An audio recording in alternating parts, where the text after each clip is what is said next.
I am delighted to welcome Rupert Reed, co-director of the Climate Majority Project, and he's also an emeritus professor at the University of East Anglia. He's going to speak about adaptation and resilience, and his latest book, unless they've all gone like hotcakes, were on sale in the room. They all gone? No, there's a few left. There's a few left, okay. Welcome also to David Mond from Warwickshire Climate Alliance, who will respond to Rupert's remarks. So, climate change is accelerating. Are we prepared for it? Rupert. Thank you.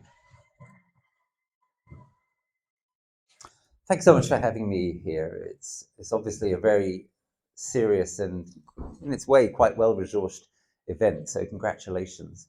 I've come a fair way. I live in rural Norfolk, sort of on the other side of the country. So I want to start out by asking you to indulge me for a moment. I'm going to ask you to close your eyes, and then I'm going to ask you one or two questions. So if everyone could be kind enough to close their eyes. Are we all going to do that? Yes, we're getting the eyes closed. Thank you. Right.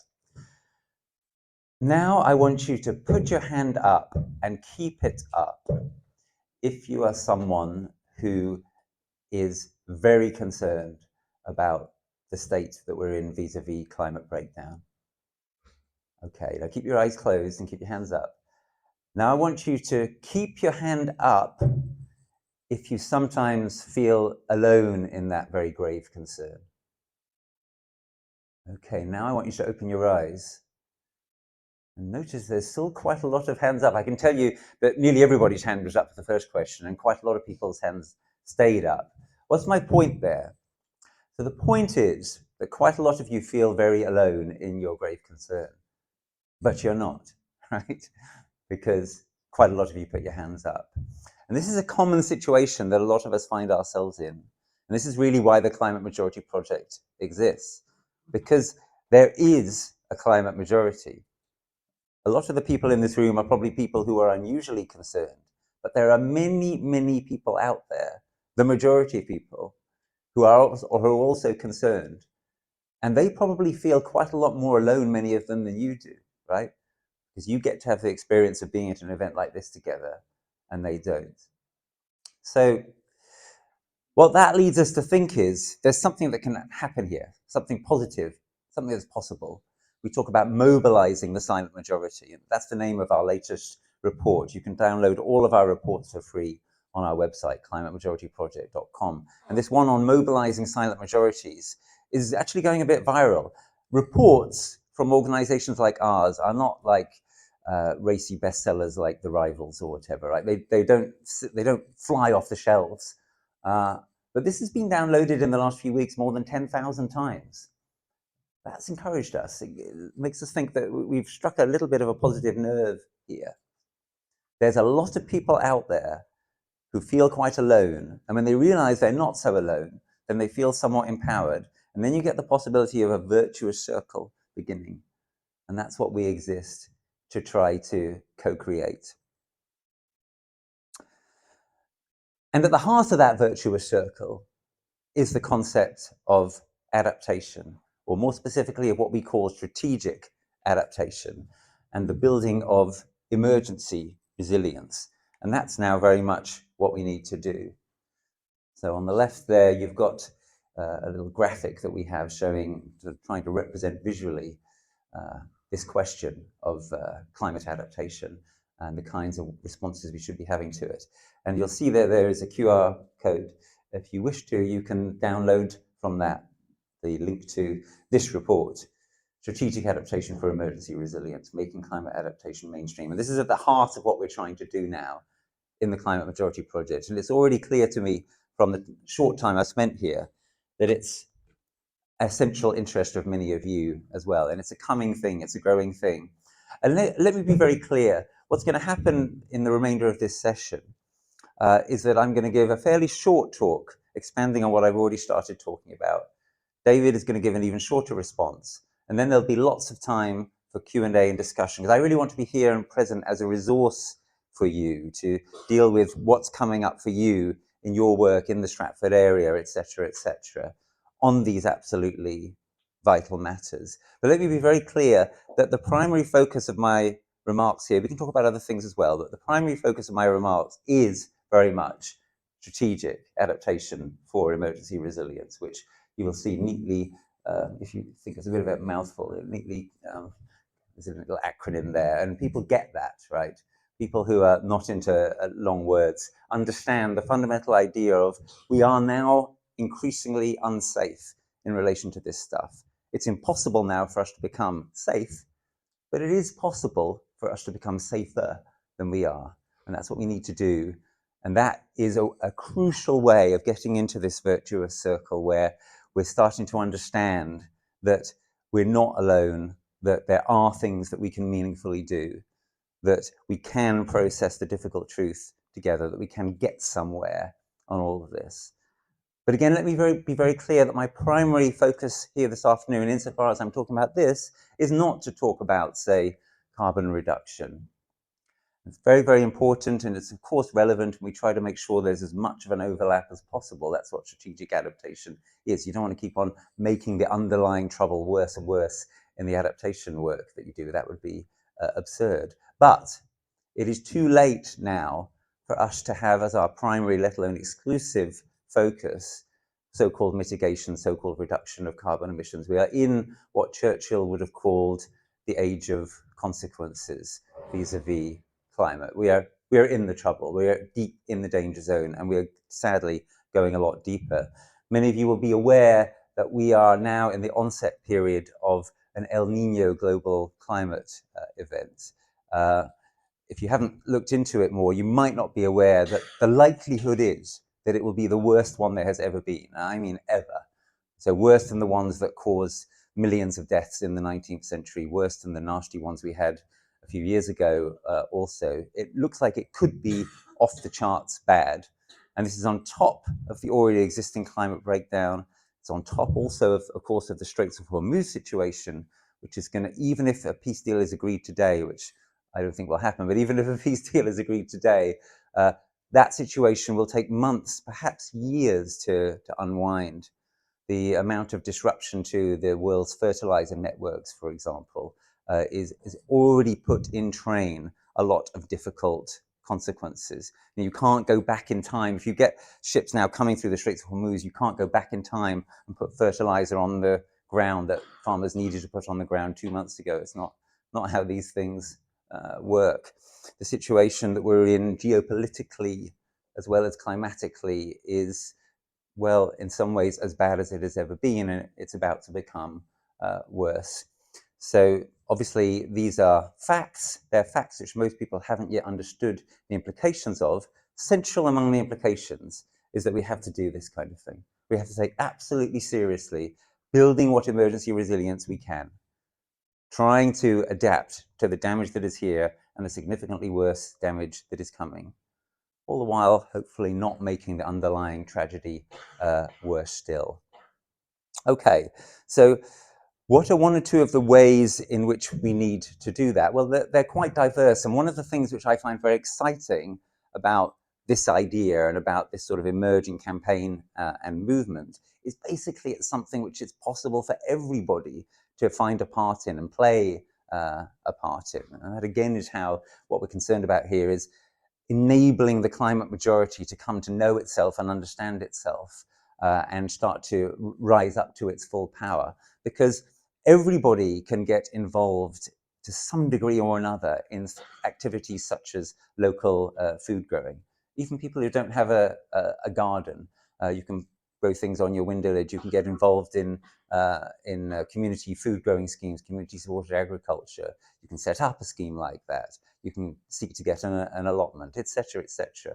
We ought to be creating a lot more edible landscapes in our urban and suburban as well as rural areas, and so on and so forth. And let me be very clear about this. My view is that we ought to be doing this right now, because, as I said, the situation in the Straits of Hormuz combined with the coming El Nino means that we do not know that we are going to have reliable food supplies in as little as 6 months or a year. If anyone thinks that that is scaremongering, I would like to draw your attention to the recently revealed suppressed reports from the government which have spoken about this. If you haven't seen these reports, do look into it. So most crucially, there was a national security assessment on biodiversity loss and ecosystem collapse. That is its title, right? Produced by the intelligence services, that was supposed to be revealed last autumn, and Number 10 decided to suppress it. Some of us managed to get it partly released through a Freedom of Information campaign earlier this year, still only partly.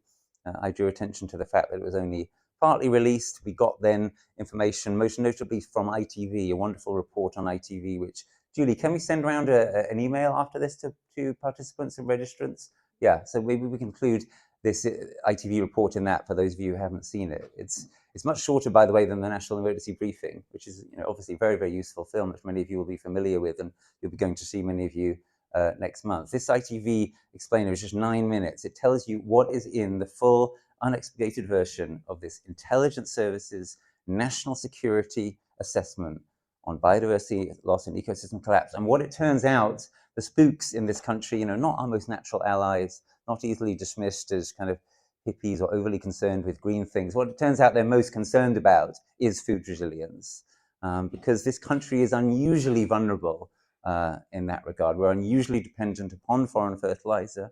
We're unusually unable to generate our own food supply compared to other so-called developed countries. So while the brunt of the crisis which will unfold over the next year or two will probably be felt in the global south, where they are least prepared to deal with it, one should not assume that because we are a rich country, we are going to be immune. We are almost certainly not going to be immune. We already have reason to believe, for example, that the floods which will occur over the next 6, 12, 18 months will be the worst floods ever for many people in the Northern Hemisphere, so obviously including ourselves. So that's about the size of it, and that's why I say we should be doing these things now. What other kinds of things should we be doing now, or as soon as you possibly can? Some of you are involved in citizen science type projects. They're also very, very important at this time for us to be able to understand and have a better, more proactive relationship with the kinds of threats that we're going to increasingly face over the next generation and over the next 12 months or so, from wildfires, from flooding, from drought potentially. Citizen science type projects are another way in which adaptation can be made real, and we can get going on it ourselves without waiting for government say so. Obviously, we should also be putting pressure on the government to do much better on all of this. I work on that quite a lot as well with our political advisor, Caroline Lucas, in the Climate Majority Project. And that's obviously a very exciting and important set of work to do together. But be under no illusion, although if we get a change of Prime Minister soon and we have, say, Andy Burnham, it's likely that the government will be taking more interest than it currently is in adaptation and resilience. But I've got to tell you, that bar is so low, you can't even see it. I mean, the extent to which this government has done anything meaningful on any of this is infinitesimal. Ed Miliband's been doing some good stuff on climate mitigation, great, but the adaptation stuff, it's not a mission, it's just not there, it's not resourced at all. It needs a total step change, and we are not going to get a total step change soon. So that is why this is something which we cannot think, oh, let's defer it to those people up there and try and influence them and lobby them. Of course, that's important, but it's not going to be enough. We have to think about this at every single level, all the way from the individual and the household to the nation and the globe. And usually in these kinds of emerging potential crisis situations, the most important levels are the levels of the neighborhood and of the community. Those are the levels at which it is, if you only stay below those levels, if you only if you don't, it'd be a total mistake to take from this little talk of mine that you should go off and become some kind of survivalist prepper because everything's so terrible. Mainly because it doesn't work, right? If you're the only person who is prepped in your neighborhood, well, what are you going to do if your neighbors are then going short of food? Are you going to shoot them all? Are you going to barricade yourself in? It doesn't work, right? So the minimum kind of level at which any of this stuff really works is neighborhood and community. One more question for you before I move towards my close, and you can keep your eyes open this time. I'd like to ask you in an honest reply, which of you have begun stockpiling food and or water? That's interesting. It took quite a while for those hands to go up. I think people were thinking, shall I put my hand up for this? Okay, so even in this room, a minority. Look, as I've said, if you just do it yourself, it's not going to achieve very much, right? But it does seem to me it is a sensible thing to be doing this time. There's numerous ways in which it's sensible. One is that when you do it, you realize how little you achieve by doing it, right? Not nothing, but very, very little, if it's only you doing it. Another is that it actually impresses upon you the reality of the situation. The actual engaging in that kind of behavior makes you realize I do actually mean it. Because of course it's very easy for us to fall into a trap of thinking, well, I'm really concerned about all this climate stuff, etc., and it could be really bad. I'm told it could be really bad, but then I look around and other people don't really seem to be that concerned. And actually, ordinary life is just kind of proceeding very much the same way it always has done. It's very easy to fall into the trap of thinking, maybe I am exaggerating, maybe I am an alarmist. When you actually start taking steps to prepare yourself for the possibility that we are going to run into some buffers over the next year or two, then you kind of realize, yeah, no, I do actually mean it. This isn't just talk. You know, I'm doing something about it. Human beings learn from other people's behavior and their own behavior just as much as they learn from any beliefs that they have or rational arguments. Also, you can do it in a pro-social way. So I'm going to be very honest with you here. Some people don't like this way of scoping it, but the little bit of prepping that I've been doing, stockpiling, I think is a much better term, right? Prepping's got a bad reputation. The little bit of stockpiling that I've been doing, I'm stockpiling some food and some water and so on, and some of it's for me, and some of it, hopefully the cheaper stuff, is for other people, right? So you can be pro-social about how you think about it, right? If the more of us who stockpile now and who have stuff not just for ourselves but potentially to give away, the better off we will be if, and it's just an if, and hopefully it's not going to happen, but if we do run into real trouble in the next year or two. And you might think, well, shouldn't the government be doing this? Should it really fall on our shoulders? And of course you're right, but it's interesting to note that the countries which do this best, countries like Finland and Switzerland, they have governments which are much better at producing strategic reserves, but they also explicitly ask their citizens to act in these kinds of regards, right? There's been a debate recently in Switzerland, wait for it, you're not going to believe this, but it's absolutely true. There's been a debate recently in Switzerland involving the government. Should citizens have 3 months or 6 months worth of supply? Every citizen, every household. Is 3 months enough, or should it really be 6 months? That's the Overton window that's open in Switzerland around this. We're so far off this in this silly country that it imagines that it's invulnerable because we're developed, aren't we? And we're rich, and we're an island, and so on and so forth. Yeah, we're not invulnerable. We're not that rich anymore, and the world we're moving into is a new world. We have to be ready to behave in new ways. All right, that's about it from me for now. As I say, what I've mainly wanted to do here is to provocatively set some balls rolling and open up what I hope will be a very frank, because that's the kind of discussion I like to have, very frank discussion of what we can do, what we should do together in our communities at higher levels, at lower levels, etc., in relation to all of this. I'm going to end my little spiel by a final slide. So here are some more QR codes. If you are interested in what you've been hearing, here's the Climate Majority Project Substack, which is basically our newsletter these days. Here is our announcements WhatsApp group. So if you're a WhatsApp user, this is quite a handy way to keep up with what we're doing. And that's my own newsletter over there. I'll also, for those of you who struggle to use QR codes on the screen, although your camera probably works if you hold it up, I'll just pass this around as well, which has them on it. And there's more at the back of the room. So as I say, I hope I've created the conditions for an open and useful dialogue, Q&A, etc., etc. But before we get to that, we're going to have a short response from David Mond. So thank you so much, and we'll carry on in a few minutes. David.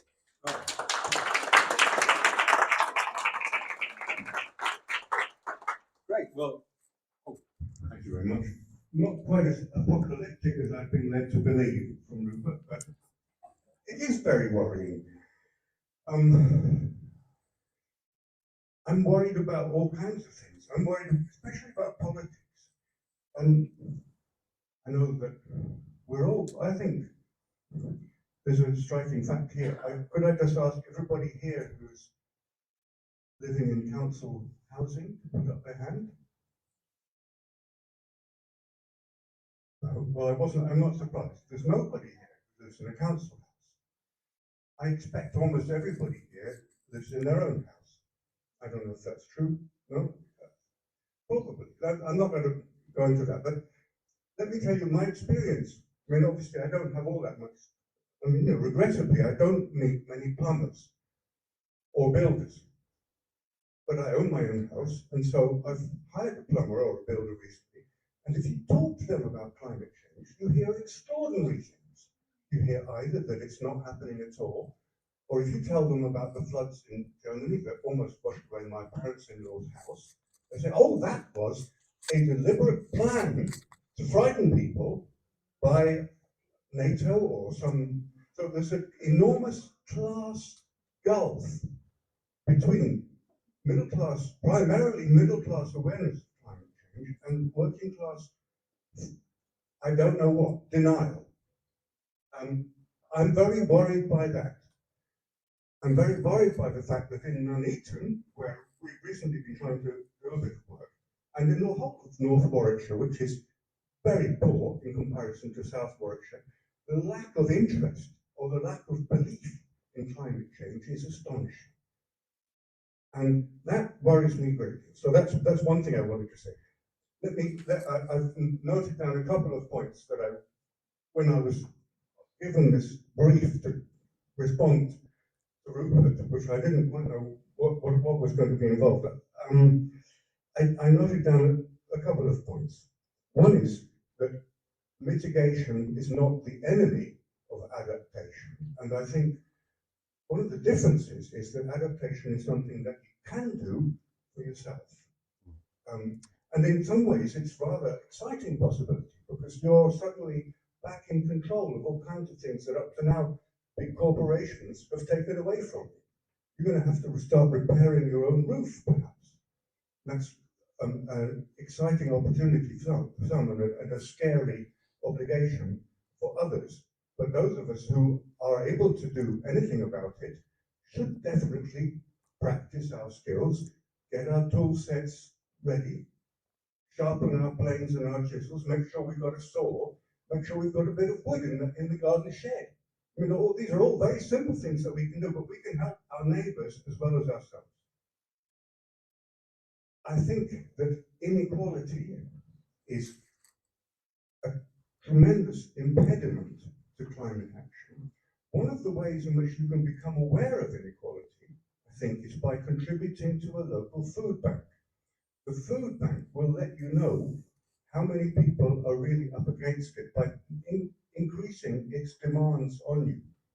And I think most of us live in a bubble of one kind or another, and that is a way of helping us to get information from quarters of the population, quarters of society that we don't normally have any information from.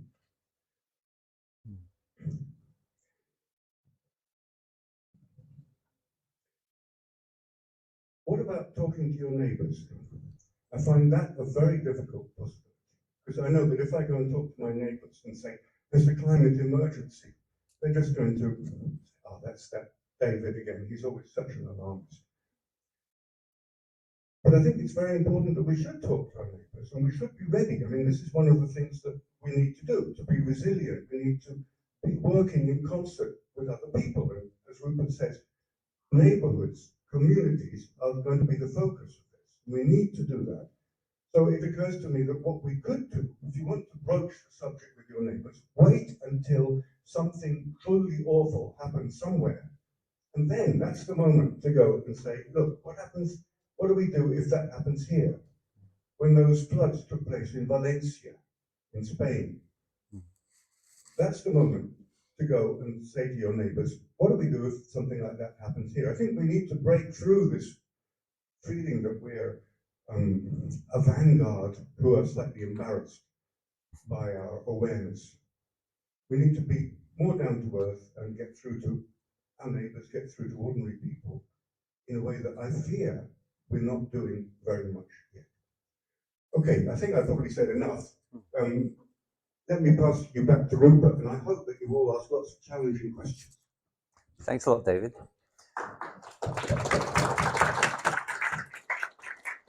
So the floor is open. Questions, comments, etc. for David or myself. We've got one at the start there. Yes, Julie. Why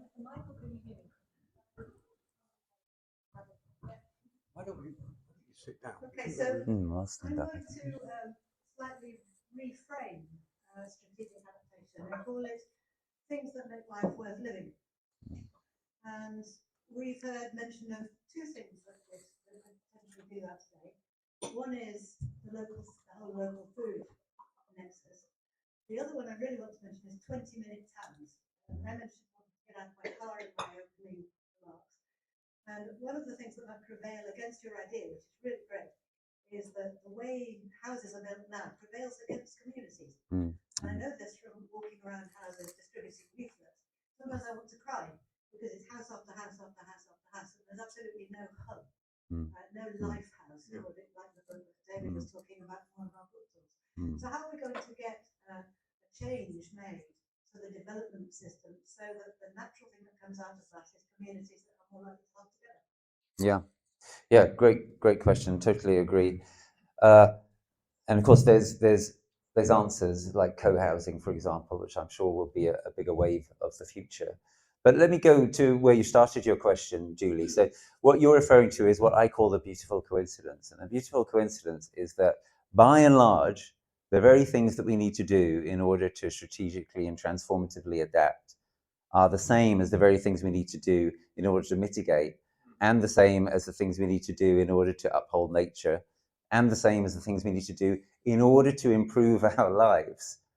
Yeah, that when you rebuild community, and when you have rivers re-wiggled, and when you have a local food web that starts to reform itself and get out of the clutch of the multinationals and so forth, this is achieving all of these goals simultaneously. And that is a very encouraging thought, I think, in the darkness of this time. And in terms of, the somewhat dark picture I painted of what may happen, I'm not saying it will happen, what may happen in the next year or two, even here, let alone in significant parts of the global south with whom we need to be in solidarity at this time. It's really important to be open to the possibility that we can, if we get it right, experience these difficult times that are likely to be coming in positive ways. The great precedent, of course, in this country for this is the Second World War, where the Blitz spirit was not an illusion.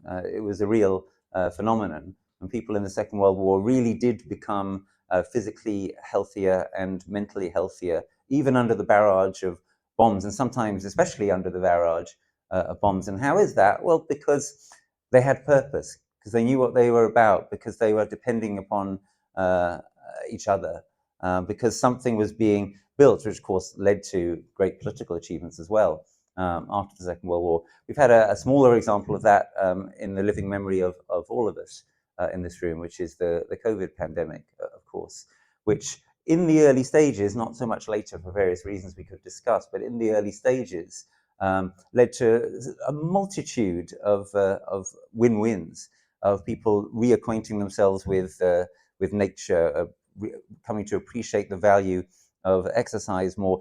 Just a little interesting tiny fact about COVID, which I love, which is one of the lasting benefits of it. You know that as the first lockdown lifted, especially, loads of people who couldn't go on foreign holidays were starting to go for walks in their local areas, and then when they could go further afield into hills and into nature reserves and so on and so forth, millions of people started hiking and walking and exploring nature who had never done so before. And the stats now apparently are that about half of those people have continued. So there are now a lot more ramblers and hikers in this country than there were back in 2019.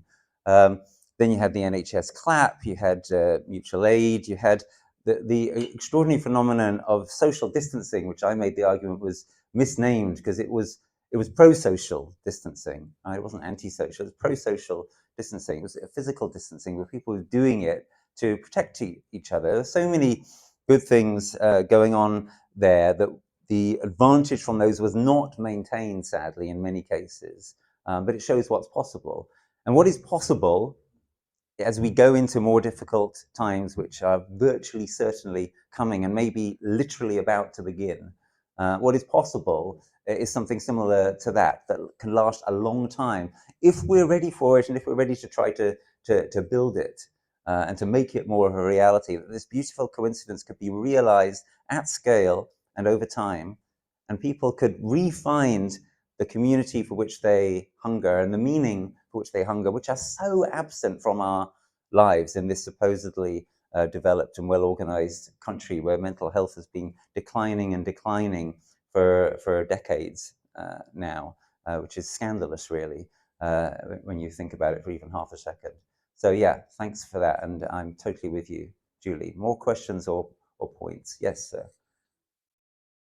Morgan over here. Is someone getting some exercise? Yeah. Thank you for taking my question. So I was very surprised to hear about stockpiling here. This is actually something I'm not very familiar with. I remember my grandparents doing it, but it's true that nowadays with grocery store, everything being available every time, it's not really something I've learned about. So personally now I'm like, what should I stop by? In which circumstances and stuff like that. So I think I was very glad to hear that some country like Finland, like I would not have imagined them doing that, but driving this initiative. And now the question is not about should we make sure our people, citizens, start stockpiling. It's already about how long should they stockpile for. That's kind of scary. And so yeah, I got you. Kind of scary, but also I think kind of encouraging. Yeah, absolutely. But it's a realization. I think you say that to anyone in UK in the streets are like, what? Yeah. Sorry. So yeah, out of that, I've got two questions. First thing is like, yeah, what should I stop by? Where can I get like resources about it? And feeding into it, and the previous question about the lack of kind of community hall center in some of the town, how to make sure people get like it's possible to make aware of people about things happening locally. I think we've got like with grocery stores now, everyone goes to grocery store every week, and I think that would be a good opportunity for local government to maybe make flyers or like information panel in all grocery stores about this practice, so everyone is now aware that while doing their shopping time, what's that about? Oh, it's from the government. They tell me to stockpile, and they tell me what I could stockpile, and I think that's an easy way to raise awareness and also just make people active. Yeah, yeah. So yes, local government should be doing this. National government should be doing it as they are in some other countries. We're really in very poor shape on this in the UK, even compared to the EU. The EU and a number of EU countries have been saying to people for a while now, because of the Straits of Hormuz situation, that it's rational to engage in various kinds of stockpiling. What should you have in your stockpile? Look, I'm not actually an expert. Lifehouse has a list. Extinction Rebellion has a list. I'll tell you the essence of what I do. The biggest thing that I do is I get lots of cans, right? Because the great thing about cans is you don't need to cook them. You don't need water to do anything. All you need to do is open them, and if the worst comes to worst, you can just pour the contents into your mouth or into the mouth of somebody else, right? It's incredibly simple, and they last. If you get the right ones, they last an incredibly long time. So that's a place to start. And look, I think you were also implying, Morgan, in your question that because we're at such a kind of early stage in the curve of awareness and action here, that people need all sorts of help to get into this. And I think that's right. And I want to say again that if we provide some of that help, and if we do it in a way which is calm and educational and matter of fact and so on, I think we'll find two things. Firstly, we'll find that a lot of people actually once they get over perhaps their initial surprise, they're kind of like, oh, I can say, oh, that makes sense, yeah. Again, there probably is, if you ask people, do you think this society is going to collapse, right, in an opinion poll, surprisingly, perhaps, a majority of people say yes, right? I bet you if you asked ordinary people in an opinion poll, a question which I don't think has been asked, something like, do you think it's a good idea to stockpile resources so we're not so dependent upon this absolutely fragile and absurd food system that we have, and this just-in-time system, so there's no proper storage of anything in this country at the macro level anymore. I bet you most people say, yeah, that makes sense, yeah. So, and then the other point I want to make, and then we'll take our next question, is that, again, it's this thing about taking action, right, and actually doing something, and that can mean all sorts of things. And when you take those actions, then it becomes more real to people. So, if you engage in conversation with a neighbor, or if you talk at a civil society meeting or a political meeting or something about these kinds of things and these kinds of facts, right? And you say, yes, well, I'm doing it. They're doing it in Switzerland. They're doing it in Finland, etc. And people are like, oh, right. So this is becoming normal then. And that's actually the easiest way to get people into it. And when that happens, then it's a wake-up call, right? It's a permanent, embodied wake-up call. I'm doing this, or they're doing this, because we are actually at risk. We are moving out of the era where we could think this is a problem for our children or our grandchildren, and so on and so forth. Shit's getting real. Yeah, who's next? There are several people wanting to ask questions, but before I go to the next one, I'd just like to refer to the point you made about COVID, Rupert, if that's all right. Because there are several people here, I think, today who are involved with Stratford Town Council, and I'd like to just pay tribute to something that they did during COVID, because they started Stratford Town Support Group. And it seemed to me, just as an ordinary resident, that group was very effective in getting medicines to people, getting food to the right people, and coping with an emergency situation. Yeah. So my question is, how could the town support group develop an adaptation strategy? And I can see that Susan was putting her hand up. Yeah, and just while you're running around, I'll say absolutely. This is the kind of question it's great to pursue. Yeah. Because actually during COVID, it was not just Stratford, it was every single town, every single village in this district, and more that were doing that kind of work. In Ulster, where I come from, we also did that kind of work, and I know in Shipston and Southern, etc. It is not just Stratford. We are actually, all of us responded fantastically to that pandemic. And then when I took one, can I just also broaden out to what you say about stockpiling? Because actually, it's what my generation and my mother's generation called having a good stock. Yeah. Larders, we need more larders. And of course, this is just one example, right? I just find it a provocative and useful one.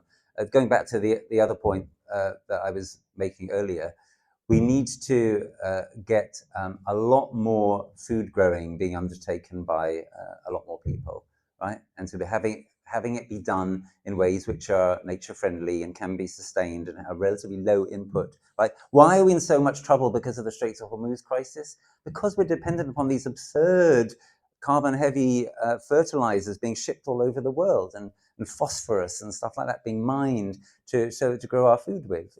That's obviously a highly risky way to proceed, and not a way that is going to be able to be sustained. So this is an enormous wake-up call for the potentialities which were being touched on in the last session before lunch of regenerative farming, etc., right? And well, regenerative farming starts at home. We can all do our little bit of regenerative farming, and it may be relevant, just as it was relevant in the Second World War when there was the worry that we were going to be deliberately starved out. Okay, who was next? Yes. Right, where to start? I think all these sort of local community initiatives and getting together and helping each other, that's all very nice, and I think it's a great thing for communities.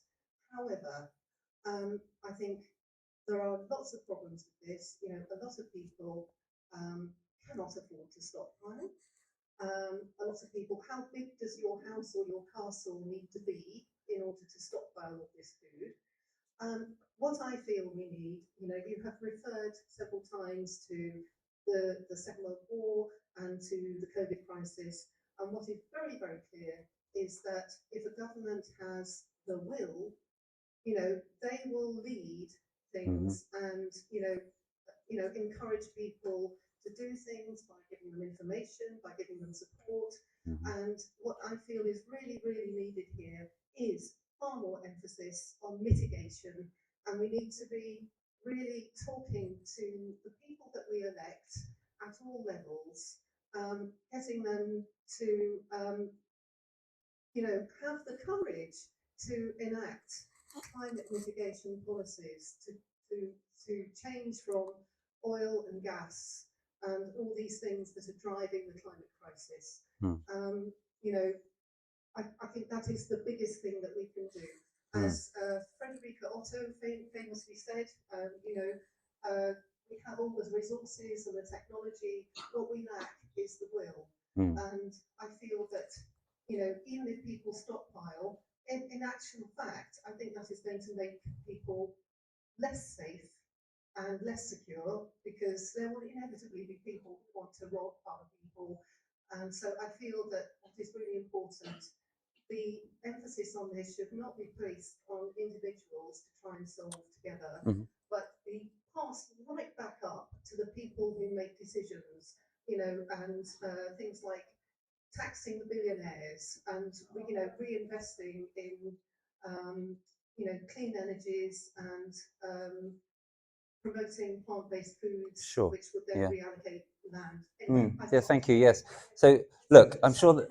Well, no. I think I'll come back to that, please, because there's quite a lot there. Look, I'm sure that most of us would love to just agree with you, but I think what many increasing numbers of us think is we can't, and the reason we can't is, where is that political will? Now, we can try to create that political will, but that's a project. It's not there right now. It's not there in the conventional political parties. I'll be frank, I'm a Green Party member, a long-standing Green Party activist, as many of you will perhaps be aware. I don't think it's even there in the Green Party, let alone the old political parties. The Green Party is not having this conversation seriously enough. How do we get to a point of being able to create that political will? And my case is, our best shot, I don't think it's a very good shot, but I think our best shot of actually creating the political will for the kind of changes you describe, which I think most of us would completely agree with, right, is going to come through something like this.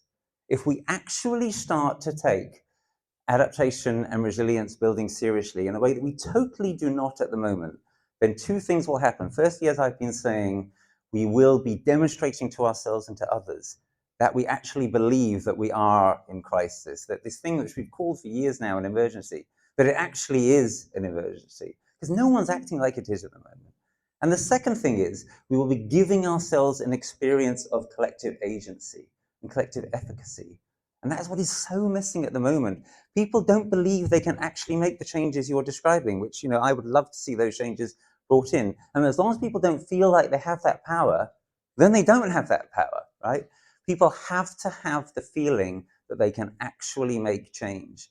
And the great thing about, as David implied, the great thing about these kinds of activities, the kind of stuff that's depicted here and that we've been talking about and so forth, right, is that it's stuff that people can do, to some extent at least, without central government swinging into line, right? So that's what I think is so exciting about it, that we protect ourselves and we do something immediate that will make our situation a bit better. And that gives us an experience of power and of attaining a certain amount of efficacy. Do you see what I'm trying to say? I think we're totally on the same page. And I would urge you, by the way, to read the SAFER report, which goes into all this in great detail. The question is, how do we reboot the climate movement? How do we reboot the effort to mitigate, which has, let's be honest, which has fundamentally failed and run into the ground over the past several years? How do we get that restarted again? This is a proposal for how we get it restarted again. Just finally, just directly on the little stockpiling thing, I totally agree with you. Of course, some people can't afford to do this, right? That's why it's essential to do it as politically as much as possible. And that's why it's essential also to do it in pro-social ways. So we in the Climate Majority Project work with community groups which are trying to provide for exactly those people, and they are stockpiling in community centres, right? That's the kind of way in which you can do it. I must say, this is just a tiny point, but I don't buy this point about lack of space. I'm sorry. Hardly anyone lives in a cupboard, right? I have a friend who's got quite a small flat, right? And I'll tell you the way he stockpiles. He creates his own live Andy Warhol type work of art, right?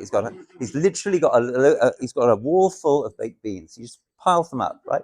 And that just reduces the width of his room by that much, right? I don't buy it that people can't do it for lack of space. I think the real reasons are, as you say, some people don't have the money, but the much bigger reason is stuff to do with people don't think, like Morgan said, people don't think they have to, or people that haven't quite got there yet. And what I'm here to say is, this is not a drill. And it's not just me saying that, it's the fucking intelligence services and the top scientists and so on and so forth. And the people who are in the food industry who've been blowing the whistle for 2 years now saying, we do not have a plan in this country, we are in serious trouble, and the government is not acting on it yet. And yes, absolutely, we must make them act on it. I think the way we can make them act on it is we start doing it ourselves, and we shame them into thinking, actually, we should be doing something about this. And we generate an experience of collective efficacy, which right now in this country people mostly don't have. Yes, madam.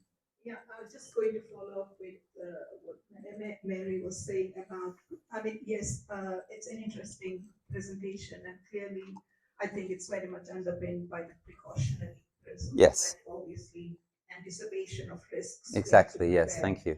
But does it mean that you are focusing? So, I mean, there's an emphasis, as I think we agree, that things have to be done at multiple levels to address this. So that's clear enough. But by placing the emphasis on individual responsibilities and asking for more. Remember, I said that neighbourhoods and communities are actually the key level. Sorry, say it again. I said that explicitly that neighbourhoods and communities are really the key level. Right.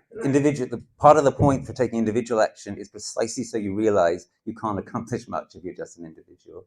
Right, and therefore, I mean, the stockpiling might be, I fail to see how that actually addresses the social injustices and the social inequalities, or rather changing the food system. In fact, cans come from that same food system that is broken. So simply by stockpiling cans, I'm not sure we are actually addressing the issues behind why we are in this place. So but madam, I take it that point is obvious, right? No one's disputing that point. That is, however, not an argument for not doing it. And I've given you multiple reasons for nevertheless doing it, including firstly the point that when you do it, you realize how little you're accomplishing by doing it. Not nothing, but very little. And secondly, that if you do it, and especially if you do it in a way which is organized in a neighborhood, so like, for example, my neighbors and I are doing some of this together, then you are actually starting to put yourself in a position to do just a little bit to help others directly. Yeah, and I get it. If we're doing that at a community level, it's a much more socially equitable access to food, because affordability will be one in terms of not just in access. Because I'm just going back to the point made by David. I think he did make a point about, he was saying when he said something about making sure that we have food banks in place. I'm not really in support of that, because what we don't want to have is actually food banks in the country where people are, there are people who are just handed out food whether they like to have it or not. In order to be more socially equitable, we have the right to food, which is where the state, the government have to take much more responsibility. And we are getting rid of food banks to have much more dignity and choice in how food is accessed. Right? Yeah, I would also say that I would go back again to what I was saying, what others were saying about how what I would rather see for those who are dependent on food banks at the moment is as much as possible that we can do ourselves and through community groups and through the council and so forth to generate opportunities for those people to be directly involved in growing their own food. I think we want to, now is a great moment to start to roll out incredible edible type schemes, edible landscapes, community orchards. We just created a community orchard in our village. 10% of the entire village turned out to plant it. Things like this, if we get them scaling up now, it's something real that we can do, and it creates a positive momentum. Yeah. Thank you. Yeah. Just in support of what you just in support of what you said, is we're already past the point. We know that it doesn't matter what we do about, putting solar panels up. We know that we're going to be faced with some very challenging climate situations. So addressing it with stockpiling, for the better word, is an excellent idea. It's actually what the government have sent out in leaflets in warning about floodings. I think they already advise that we should have 2 or 3 supply of food. My question to you and anybody else is about water security. And so I'm thinking of that in several levels. One is drinking water security, because if it's in short supply, can we fill up our own kind of water purifying systems? Yeah. And obviously it will also come about with irrigation, etc. So in the hierarchy of what's to come is the issue is either too much water or too little. Yes. And too much water can override our sewage treatment plants, and then we're into that can affect drinking water supplies if it overwhelms the purification systems, etc. So I think it's. Yeah, absolutely. So again, well, look, let me tell you something about the background to one of these 2 suppressed reports. The one I haven't really said anything about is the report from DEFRA on the state of our critical systems in this country. And there isn't a lot about it in the public domain at the moment. The main thing there is, which is useful, is a story in the Times, which has a headline something like food catastrophe in this country possible by 2030. Again, this DEFRA report, extremely, extremely worrying about the state of our critical systems. Critical systems means food, water, wastewater, governance, etc. So what this DEFRA team who produced this report, one of the things that they're incredibly concerned about is the state of our water system in this country. Obviously, as we all know, it's in terrible shape because of its privatization. That has to be reversed. Might become politically possible now to reverse it with a change of premiership in this country. If there's a better outcome at the next general election and it hasn't been changed, then might be possible. That would help. Behind that, we've got the climate situation, which you were alluding to. And I can tell you, as I said earlier, it is highly likely that there will be unprecedented flooding in large parts of the Northern Hemisphere, so quite possibly here, in the next 18 months or so. Our water systems are completely unprepared for this, even regardless of the situation with the privatized water companies. We are just not ready for the level of precipitation that at some point or another in the next 18 months or so, we are likely to receive. And this is going to be very bad. And you combine this with other possible things that these DEFRA folk are concerned about, like the vulnerability of our water system to hacking by hostile foreign powers. And what does that mean? It doesn't just mean that they find out, your name and address and credit card number from your bill. What they're talking about is foreign powers or terrorists being able to hack in to the water system and do things like open sluice gates and pour water through and so on and so forth. Right? That's the kind of thing that they're concerned about. So, what's the response to this? Well, clearly it needs to be multidimensional, right? And it's going to be tough. There clearly needs to be a really serious political response that we haven't hardly begun yet, but that might become possible given the state of dissatisfaction in this country with the water system. Clearly, in the meantime, individuals and more importantly, communities, neighborhoods, council areas, bioregions, companies, etc., all these kind of intermediate level organizations need to think about what they can do in the meantime to reduce the various risks here. So what are the things that they can do? As I said earlier, citizen science is probably going to be important. But it's also, and I think you were alluding to this, things like people should be putting in now water butts, lots of water butts. Should be changing where possible to grey water systems. We should be agitating for and creating, and you can do this, much more porous surfaces in urban and suburban areas.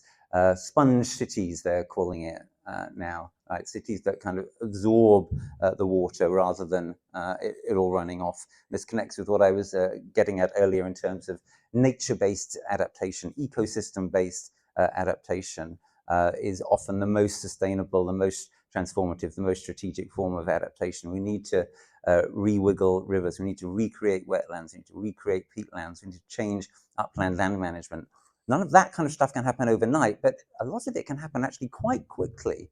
Like you can do a serious scheme involving one or another of those things in about a year if you've got the political will or the money behind it. So at every level, from household through local community, through council area to the nation, yeah, we need to be rejigging how we organize ourselves in terms of water to make sure that we're reducing the throughput, that we're buffering ourselves against potential drought, and that we're buffering ourselves against potential flood. And again, it is highly likely we're going to be tested on this. You know, this is not a drill.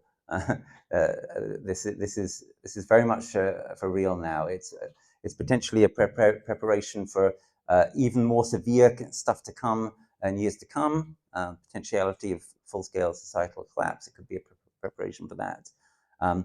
But it's not a drill. It's very much a real set of phenomena that, as the lady at the back said, we need to take a precautionary attitude with regard to, and we need to do whatever we can at every level in order to undertake that preparedness. And if we do, we'll probably be grateful for it. And if we don't, we'll regret it. And we've probably got time for one more question, I'm afraid, which means that some people won't be able to ask their question, but Rupert will be here during the break. So do you want to choose a final question? Where's the final hands? Yes, sir? That there. Oh, you're right. Returning to COVID briefly. During the COVID years, people started stockpiling toilet rolls, and the shops very rapidly run out. So my question is this: if stockpiling is to occur on a meaningful scale, 3 months, 6 months, does that not imply a massive response, massive preparation by the supply side, people who produce goods who we are going to stockpile? Yeah, sure, of course it does. How do we get that to happen? Well, we can't just get it to happen, but it can happen as a result of a gradual shift in societal priorities, hopefully not too gradual. It can also be stimulated, of course, by market demand, right? So if people start now, the responsible time to stockpile is now, not in the onset of a crisis, right?